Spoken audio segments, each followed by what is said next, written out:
Hello everyone. तो आप सब कैसे हो? उम्मीद करती हूँ आप सब ठीक होंगे। तो आज मैं आप लोग को पढ़ाने जा रही हूँ क्लास 10 से क्षितिज पार्ट 2 से सूरदास के पद। तो चलिए शुरू करते हैं बिना बकवास के।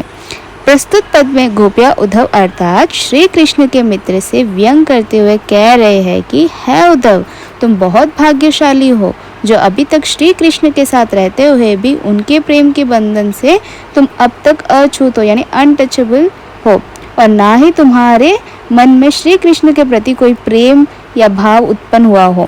गोपिया उद्धव की तुलना यानी कंपेयर कमल के पत्तों व तेल के मटके के साथ करती हुई कहती है कि जिस प्रकार कमल के पत्ते हमेशा जल के अंदर ही रहते हैं लेकिन उन पर जल के कारण कोई दाग दिखाई नहीं देता, अर्थात वे जल के प्रभाव से अछूत रहते हैं। और इसके अतिरिक्त जिस प्रकार तेल से भरी हुई मटकी पानी के मध्य में रहने पर भी उसमें रखा हुआ तेल पानी के प्रभाव से अप्रभावित रहता, ठीक उसी प्रकार श्री कृष्ण के साथ रहने पर भी तुम्हारे ऊपर उनके प्रेम का कोई प्रभाव नहीं पड़ा यानी कोई असर नहीं पड़ा है। यही कारण है कि गोपिया उद्धव को भाग्यशाली समझती है जबकि वे खुद को अभागिन यानी अनलकी उबला नारी समझती है। जिस प्रकार चींटियां यानी एंट्स गुड़ से चिपकी जाती है, ठीक उसी प्रकार गोपिया भी श्री कृष्ण के प्रेम में उलझ गई है, यानी गोपिया श्री कृष्ण के मोह जाल में फंस गई है। दूसरे पद में सूरदास जी कहते हैं कि जब श्री कृष्ण के मथुरा वापस नहीं आने का संदेश गोपिया सुनती है तो गोपिया उद्धव से अपनी पीड़ा बताते हुए कह रही है कि हमारे मन की इच्छाएं हमारे मन में ही रह गई है क्योंकि हम श्री कृष्ण से यह कह नहीं पाए कि हम उनसे प्रेम करते हैं। कहने का तात्पर्य यह है कि श्री कृष्ण के गोकुल छोड़कर चले जाने के उपरांत उनके मन में स्थिति श्री कृष्ण के प्रति भावना मन में ही रह गई। वे उद्धव से शिकायत करते हुए कहते हैं कि है उद्धव, अब तुम ही बताओ कि हम अपनी यह पीड़ा किसे जाकर कहें।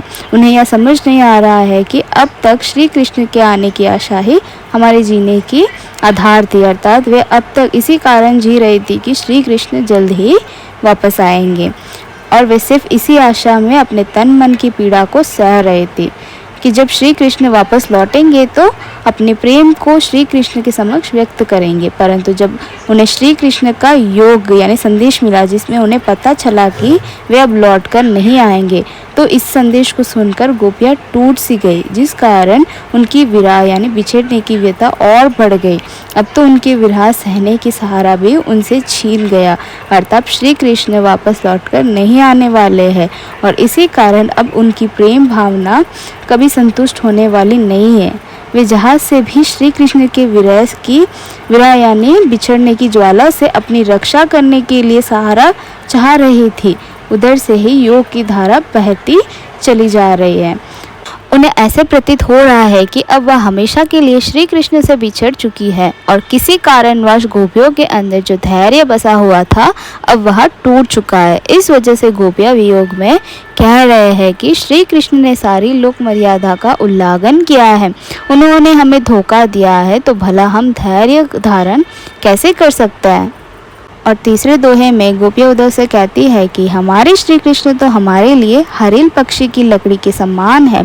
जिस तरह हरिल पक्षी अपने पंजे यानी पैर में लकड़ी को बड़ी ही दृढ़ता से पकड़े रहता है, उसी कहीं भी गिरने नहीं देता है, उसी प्रकार हमने भी अपने मन वचन और कर्म से नंद पुत्र श्री कृष्ण को अपने हृदय में यानी हार्ट में प्रेम रूपी पंजों से बड़ी ही दृढ़ता से पकड़ा हुआ है, अर्थात अपने हृदय में बसाया हुआ है।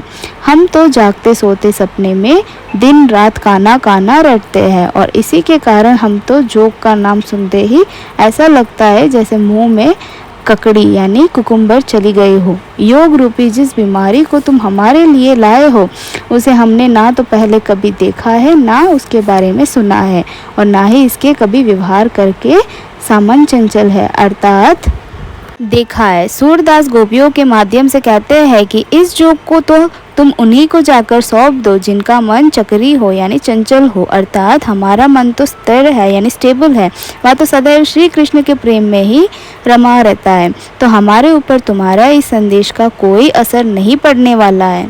और लास्ट वाले पद में गोपिया कहती है कि श्री कृष्ण ने राजनीति पढ़ ली है। गोपिया बात करते हुए व्यंग पूर्वक कहती है कि वो तो पहले से ही बहुत चालाक थे, पर अब उन्होंने बड़े बड़े ग्रंथ यानी बुक्स पढ़ लिए हैं जिससे उनकी बुद्धि बढ़ गई है।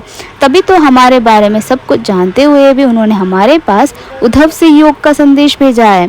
उद्धव जी का इसमें कोई दोष नहीं है। ये भले लोग हैं जो दूसरों के कल्याण करने में आनंद का अनुभव करते हैं।